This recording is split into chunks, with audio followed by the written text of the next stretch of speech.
ẹ̀yin ìran mi tàbá wá sọ fún yín wípé láti sìn wọnú next year mo ní kẹ́ jẹ́ ká jọ máa lè bá ká máa bá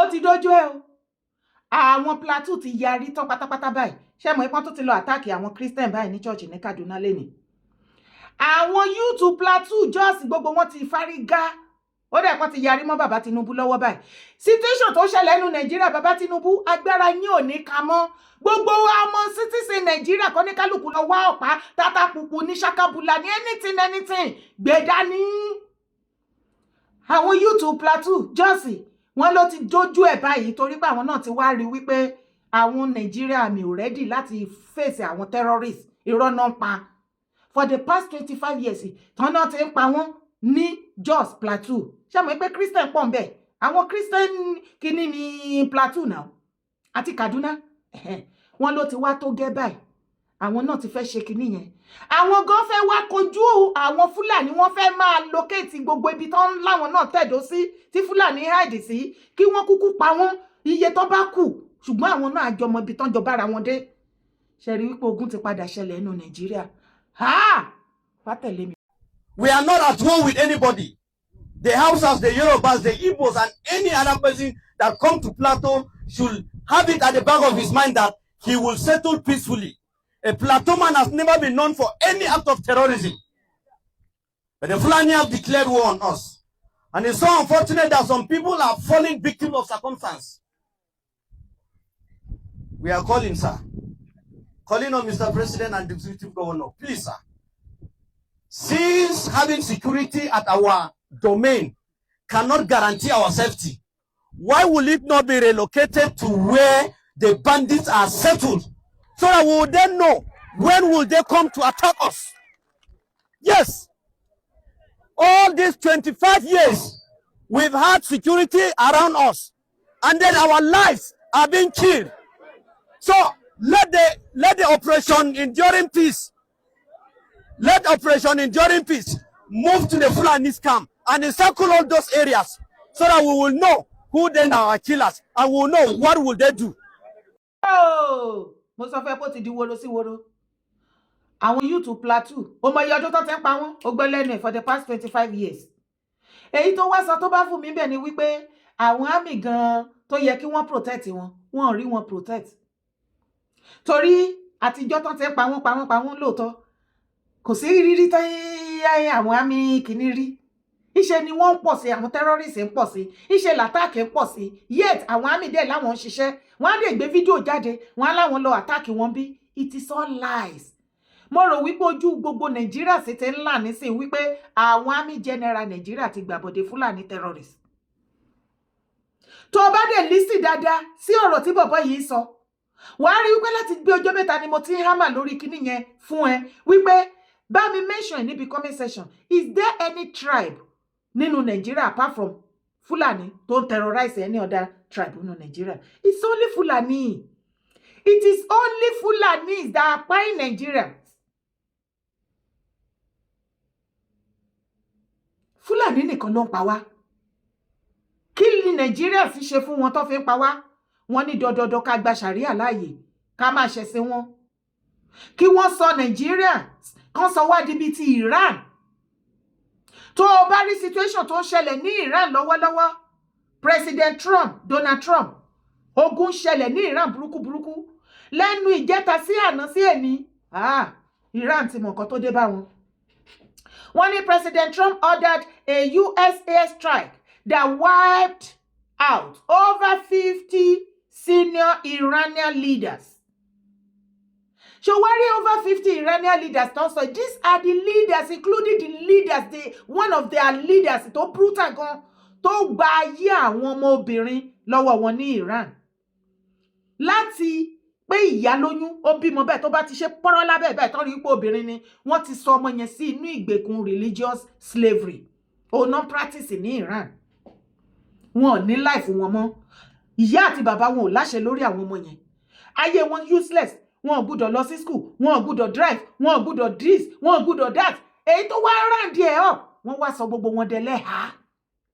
Òfin wo lábẹ́ ẹ̀sìn wo ló yẹ kéèyàn kó máa bojú kó máa bora látòkè désàlẹ̀ ní ìgbà tí Ọlọ́run dá ẹ lójú ó dá ẹ ó beautiful wọ́n ní Ọlọ́run dá wa ní àwòrán ara ẹ̀ tí Ọlọ́run bá fẹ́ kí gbogbo wa máa bora ní ká máa bojú kí ló dé tó máa fún wa lójú kí ló dé tó máa make wa nice like this ó máa sọ wá bọ́rọ̀ gidi bíi ti gini náà ẹ̀yin kan wá dé nítorí pé ó wù yín láti máa kó ẹrú ní ayé ìgbà yẹn wọ́n ṣòwò ẹrú ẹ wá tún fẹ́ yìí máa practice modern slavery ẹ wá gbé sábẹ́ ẹ̀sìn ẹ wá fi pa àwọn èèyàn ẹ wá fọ̀sẹ̀ sí gbogbo ayé lọ́rùn àwa sọ fún ẹ̀yin tilẹ̀ Yorùbá wípé ẹ jẹ́ agbọ́mọ tinú wa ṣe fẹ́ kí ayé titi wa náà kó dàbí ti Iran ni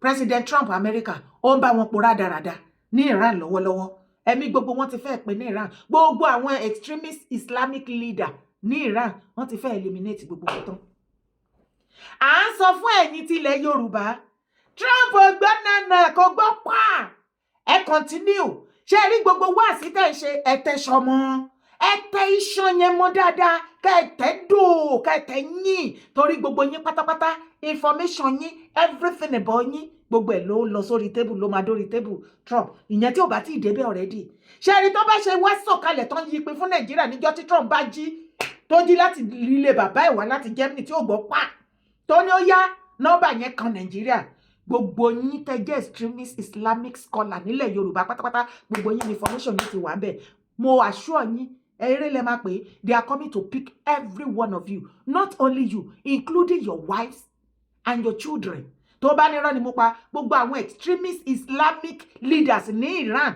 àwọn ọmọ wọn wà l'Amẹ́ríkà tó ń jayé fàmílétẹ̀ tutọ́ tó ń naked tó ń ride the best car tó ń ṣe gbogbo oríṣiríṣi gbogbo àwọn ọmọ wọn náà ti ń kó gbogbo ìyàwó wọn náà ti ń kó tí mọ̀ kankan wọ́n retrieve gbogbo kíní ìwé ìgbélú green card wọn citizenship wọn wọ́n withdraw ẹ̀ lọ́wọ́ wọn tí mọ̀ kankan èyí ni mo ṣe fẹ́ sọ wípé ẹ̀yin tẹ́ ẹ súnmọ́ bàbá Tinubu ẹ bá wa pè wọ́n Amẹ́ríkà ń lérí mọ́ Nàìjíríà wọ́n mà láwọn tí bàbá Tinubu ò bá do the needful on time wọ́n ní wọ́n ti lose patient wọn àwọn máa wá ṣe nǹkan tí bàbá Tinubu already àti ṣe nù Nàìjíríà tẹ̀lé mi wá wo fídíò. Congressman Riley Moore of West Virginia is a member of the House Appropriations Committee and has been warning about this escalating violence against Christians in Nigeria. Thank you for joining us. Thanks for having me. Appreciate it. You've presented an official report to the White House. You've handed over solutions. Here's how we can end this Christian persecution. So walk us through what you think needs to be done. Well, so this report that we presented to the White House was pursuant to the president asking myself and Chairman Tom Cole, the House Appropriations Committee, to investigate this Christian persecution and what I've been calling a genocide in Nigeria that's been going on. So we went to Nigeria. We went there. I saw it firsthand with my own eyes, the tragedy and horror that's unfolding there. So as you just reported, unfortunately, we've had 40 individuals who were killed at a Palm Sunday service, which is just tragic. And then on top of that, you had another 13 Christians killed by Islamic radical militants at a Christian wedding and Palm Sunday. So we have a number of suggestions in here of how the Nigerian government can work with the United States government to address this. But as President Trump has been very clear on this, if they don't address this, we're going to address it for them. Now, we'd like to do that in cooperation and coordination, but if they don't do that, if they don't step up to the plate here, we're going to start to take the lead. In Yawada after this rebuilding, the government is liable. The blood is on your hands. We've come in good faith, with good heart, to help the people, to rebuild where nobody is helping. But you are responsible to secure your own people. And there's security here now, but we can't see that they leave in 1 month or 2 months. I can't come back and see that Yawada has been burned and killed again. If it happens, you are liable. It is your job to protect them. And so I challenge you, I beg you, do your job. Protect your own people. The U.S. government knows what has been done here. They know the attack. They know that I am here. They know that we have rebuilt Yawada, and they support me. Congressman Riley Moore, he supports what we're doing. He knows. He has the geographical coordinates of Yawada. And we are all monitoring what is happening here. So please, protect your people. Do not let anything happen to Yawada again. Thank you. As it is now, ẹ bá wa pè bàbá Tinubu. tí àwọn Amẹ́ríkà bó ṣe ń sọ wípé àwọn ń bọ̀ ìwọ àtèmi mọ irú nǹkan tí àwọn èèyàn yìí já mọ́ wọn kì í ṣeré ẹnu tọ́kàndú ni wọ́n Ọlọ́run bá ń gbọ́ mi ò fẹ́ nǹkan tó máa fa disgrace fún ìran mi torí kò ní parẹ́ ìwọ àtèmi dé tí mo wípé nínú Nàìjíríà ọ̀tá ló yí wa ká ìran mi ọ̀tá ló yí wa ká lọ́rẹ̀ẹ́ ojú ayé náà bá wa ṣe wọ́n láìkì ìran Yorùbá bẹ́ẹ̀ tí ò bá dẹ̀ sí ìran Yorùbá kò sí nǹkan tó ń jẹ́ wọ́n Nàìjíríà wọ́n ti ń sọ́sìn ẹ ti gbọ́ nǹkan tí rimọ́ sọ ó ní everything ló ti wà intact tán ti ṣe everything wọ́n ti gbé sórí tébù President Trump kókàndẹ̀ débẹ̀ kókàndẹ̀ bọ́wọ́lù wípé ó yá mo ti order go ahead ó tán nìyẹn just the same way tó ṣe lẹ́nu ọjọ́ mẹ́ta yìí bóyá àná alánà yìí fún wọn ní Iran àbọ̀fẹ́sọ pé ò gbọ́. President Trump ordered a U.S strike that wiped out over 50 senior Iranian leaders. Ó hit wọn hard bí ẹ̀jẹ̀ tàbánà ló ṣẹlẹ̀. Lára àwọn more than 50 senior leaders yẹn ìkan wà ńbẹ̀ tó jẹ́ pé òun gangan ló mú àìdíà yìí pé kí àwọn ọmọbìnrin kí wọ́n kó wọn sí inú religious slavery mother wọn. Lẹ́yìn pé ìyá lóyún ó bímọ tó bá ti bí ọmọ sílẹ̀ bẹ́ẹ̀ tán rí pé obìnrin ni ìyá àti bàbá ọmọ yẹn ò láṣẹ lórí ọmọ yẹn torí ó jóbìnrin ó ti di slave ó ti di ẹrú wọn ò lọ school wọn ò gbúdọ̀ lọ school wọn ò gbúdọ̀ ṣẹlẹ̀ wọn ò gbúdọ̀ ṣetàn wọn ò gbúdọ̀ wa mọ́tò everything about life pẹ̀lú ọmọbìnrin ní Iran wọ́n short ẹ̀dá wọ́n sín sínú ilẹ̀ ìwọ ọmọbìnrin tó bá bí sí inú Iran ó kàn wáyé ṣá ọmọ títí wọ́n kọ́ ó wà l'Amẹ́ríkà ó wà all over the world tí wọ́n ń ṣí ara lẹ̀ ní ìhòòhò tí wọ́n ń wọ jápépé tí wọ́n ride the best car tó ń live luxury life ṣùgbọ́n wọ́n kó àwọn ọmọbìnrin wọn ní inú Iran wọ́n kó wọn sínú ìgbèkùn àwọn leaders tí wọ́n wà lórí ẹ̀ èyí tó ẹ̀dì wọn gangan gbogbo wọn pátápátá ni Trump ní kankan rẹ̀ wọ́n ti clear gbogbo wọn dànù kán máa wọ aṣọ dúdú aṣọ ọ̀fọ̀ ẹ̀pẹ̀ láṣọ ẹlẹ́yà nẹ́kẹ́nẹ́ tọ́lọ́run bá fẹ́ ká máa dírẹ́sì bẹ́ẹ̀ yẹn ni kò ní fún wa lójú kò ní fún wa lẹ́wà kò ní mú apá kò ní mú ẹsẹ̀ kò ní mú gbogbo ẹ̀ á jẹ́ kí gbogbo ara kó rí bọ́rọ́ gidi ṣùgbọ́n Ọlọ́run tó fún wa tó dá wa ní àwòrán ara rẹ̀ ó fẹ́ ká máa fi àwòrán rẹ̀ ká máa fi yin òun Ọlọ́run ẹ wá sọ àwọn èèyàn sínú modern slavery all in the name of ẹ̀sìn kí ló dé nítorí wọ́n sọ wípé kẹ́ stop láti máa practice slavery láyé ìgbà yẹn ẹ wá gbé slavery ẹ wá gbé sábẹ́ ẹ̀sìn ẹ bá wa sọ fún bàbá Tinubu òun làjọ ń gbé yìí o tí bàbá Tinubu wọ́n ní tó bá kọ̀ tí ó àdírẹ́sì kan tó yẹ kó àdírẹ́sì lórí ọ̀rọ̀ terrorism nínú Nàìjíríà kí wọ́n stop ẹ̀ láti máa pa àwọn Christian lánàá wọ́n ṣẹ̀ṣẹ̀ lọ ṣé àná ni àbílẹ̀ ni wọ́n ti lọ àtáàkì wọn ní Kaduna Ige ní church tí wọ́n bá stop wọ́n ní tí bàbá Tinubu bá refuse to do the needful they are coming down from America to Nigeria to come and do it for bàbá Tinubu èmi mọ̀ wípé a ti pín orílẹ̀-èdè ò rọrùn ẹ máa nídìí support ọ̀pọ̀lọpọ̀ ṣùgbọ́n as it is now gbogbo àwọn support àwọn tó yẹ kẹ́ pé ẹ pé wọ́n torí tẹ́ ẹ bá ṣe nǹkan tó yẹ kẹ́ ṣe rí pé President Trump kò gbọ́ nànà kò gbọ́ pa ìjọ tó bá jí wá láti ilé bàbá ẹ̀ tó jẹ́ Germany bí bí ọjọ́ ẹ̀ ló máa mọ̀ pé ọ̀nà kan Nàìjíríà wọ́n á pín nípínkúpín fà bàbá Tinubu wọ́n á pín nípín tí àwa gan wá hate yín forever northern wọ́n hate yín Igbo wọ́n hate yín Yorùbá ò ní love yín mọ́ láyé gbogbo nǹkan tó jẹ́ Tinubu ni wọ́n máa hate nínú ìran Yorùbá bàbá Tinubu ẹ̀yin lẹ fẹ́ ṣẹ́ṣọ́ ìyà ńlá tí ọmọ Yorùbá ò jẹ rí ẹ̀yin lẹ fẹ́ ṣe fún wa nísìnyí lẹ ń ṣe fún wa lọ́wọ́lọ́wọ́ báyìí o ẹ̀yin lẹ pa wá lóǹgbẹ lọ́wọ́lọ́wọ́ ìdí nìyẹn tẹ́ ṣe ní láti listen sí wa kẹ́ má kàn máa fi ṣe títí yín nìkan and listen to the advice ṣe fẹ́fẹ́ mi wá táfàlà ní bí tí ọmọ bàbá Ifáṣọ rántí tẹ ní wé àdì Fúlàní ṣùgbọ́n at the same time mò ń bẹ ẹ̀yin ọmọ ìran mi ẹ má jà dọmọnù pẹ̀lú mi ìwẹ̀ ọ̀rọ̀ tó wà lé o ti kọjá Tinubu second term o President Bola Ahmed Tinubu ni wọ́n fẹ́ realize pé ọ̀rọ̀ second term nìkan náà sá ṣùgbọ́n eré tí àwọn nọ́dẹ́nà ń bá bàbá Tinubu sá ó ti kọjá eré second time. Àwọn ọmọ Ìgbò wọ́n ti lọ pitch tent pẹ̀lú Fúlàní. Ṣebí àwọn Fúlàní náà ná padà ní ìgbà tí ọ̀rọ̀ Biafra ṣẹlẹ̀ Ojukwu ó ti gbàgbé inú history. Nígbà tí Ojukwu rí pé òun lùsì wọ́ yẹn ogun yẹn tó lóun ò jà mọ́ òun ti stand fún pẹ̀lú wọn Nàìjíríà tó padà wá sínú Nàìjíríà. Ṣebí àwọn Fúlàní ló lọ pitch tent lé pẹ̀lú. Just the same way tí àwọn ọmọ Ìgbò torí Peter Obi wọ́n pitch tent pẹ̀lú Fulani. The same Fulani tó wà brave behind nǹkan tó ṣẹlẹ̀ sí Nnamdi Kanu. The same Fulani caliphate tó wà pààyàn ní northern part of Nigeria. The same Fulani tó ń kówó fún àwọn ọmọ Ìgbò ẹgbẹ́ yín kí wọ́n máa islamize ọ̀dọ̀ yín ṣebí Yorùbá lẹ̀ ń bú wípé nítorí àti jẹ́ Mùsùlùmí ti pẹ̀lẹ́ Yorùbá àti ńlá ìdí Fulani ẹ̀yin náà ti ń jẹ ìgbẹ́ wọn báyìí torí wọ́n ti ń dominate yín nílẹ̀ Ìgbò ńsìn. Mo ń ṣe research yẹn, mo ń pàìlì gbogbo ẹ̀ papọ̀ lọ́wọ́, mo ń bọ̀ wá ṣiṣẹ́ òlé lórí. Bàbá Tinubu ẹgbọ́mọ Tinu yín, ọmọ ìran mi. Mo mọ̀ pé ọ̀pọ̀lọpọ̀ lẹ́ ń bínú sí bàbá Tinubu torí àwọn attitude tán ti ń wò sẹ́yìn sí ọ̀pọ̀lọpọ̀ ọmọ Yorùbá àti àwọn ìwà wọn tó fi ń jẹ́ kó máa yé wa àwọn ọmọ Yorùbá pé wọn kí ẹ̀ nípa wa. Wọ́n ti sí ìwà finish pé àjámọ̀ nǹkankan ó ń fa ìbínú ọkàn yín ọmọ ìran mi sí Tinubu pé tó bá lè pa kó pàdánù kò wúlò òun kò gbádùn. Ẹ má jà ṣe bẹ́ẹ̀ o.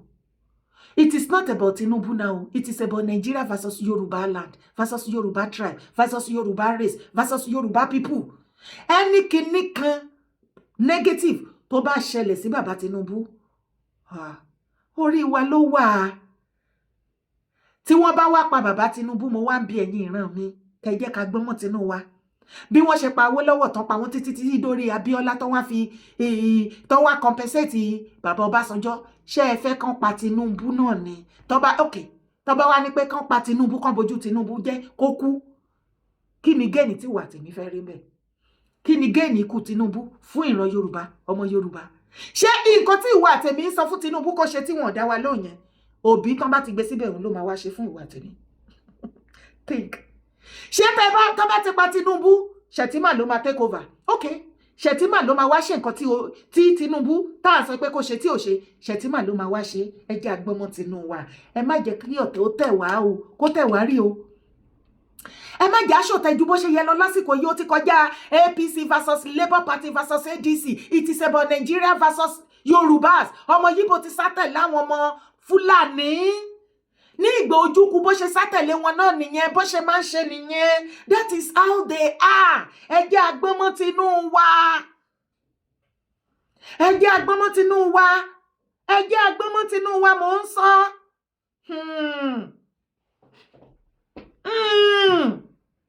ṣé ti gbọ́ pé wọ́n ti wá yàbò wọ́n ní Ìbàdàn lẹ́ni báyìí ẹ jẹ́ ń gbé yín débẹ̀.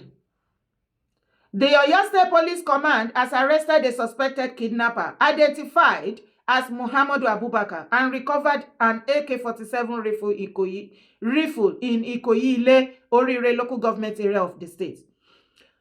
Olayinka Ayinlade said in a statement released on Sunday in Ibadan,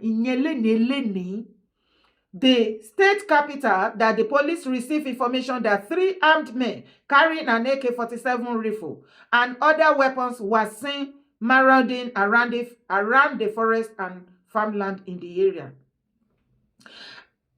Acting on the report, a joint team of operatives led by the Division Police Officer of Ikoyi-Ile Division mobilized to the location and conducted a meticulous search of surrounding bushes to locate the suspect and recover any illegal firearms.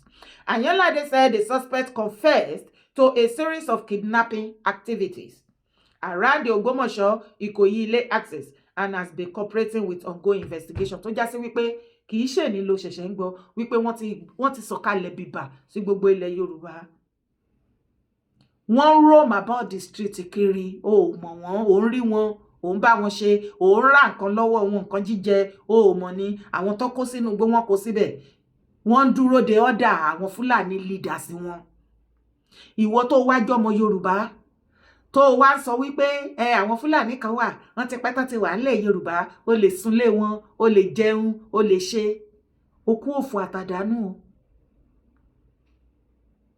Don't worry. Ẹ̀yin lẹ love wọn, àwọn máa jẹ́ kó yé yín wípé kò sí nǹkan tó ń jẹ́ love nínú dictionary wọn. Ṣé Fúlàní mọ̀ nǹkan tó ń pè nífẹ̀ẹ́ ni? Tí Fúlàní bá mọ̀ nǹkan tó ń pè nífẹ̀ẹ́, á ṣe wọ́n lára bákan láti gbẹ̀mí ẹni tí wọn ò mọ̀ rí, tí ò ṣẹ̀ wọ́n lọ́wọ́, tí ò ṣẹ̀ wọ́n lẹ́sẹ̀. Tí wàhálà bá wá ṣẹlẹ̀ kra, ìwọ tó wá jẹ́ Yorùbá tó wá mú Fúlàní, ó ti pẹ́ tó ti wà láàrin yín. Okay, ó wá ń rò wípé á dàbí ìwọ tó jẹ́ Yorùbá, ìwọ ló lè gbà bọ̀dẹ̀ fọ́mọ Yorùbá ẹgbẹ́ ẹ̀. Fúlàní á wá fi loyalist títí ẹgbẹ́ ẹ̀ Fúlàní sílẹ̀, á wá ní ọ̀dọ̀ ìwọ Yorùbá lóun fẹ́ wá lóyà sí. Ẹ má máa ṣe ra yín náà. What is the problem? By now ó yẹ ká ti lajú, ká ti mọ nǹkan tó ń ṣẹlẹ̀, ká ti gbọ́n mọ́ tinú wa. Ọmọ Yorùbá, ẹ jẹ́ agbọ́n mọ́ tinú wa. Ẹ má jẹ́ kómi ó tẹ̀yìn wọ̀gbé ilẹ̀ Yorùbá lẹ́nu o, torí ọ̀rọ̀ Tinubu tó wà ńlẹ̀. Ẹ jẹ́ ajókòó ká pàpérò tó péye o. Orúkọ tèmi ò yí padà. Yèyé dára kó ni mò ń jẹ́. Má gbàgbé láti bá mi share ètò yìí. Má sì gbàgbé láti bá mi like. God bless you as you do so. Bye for now.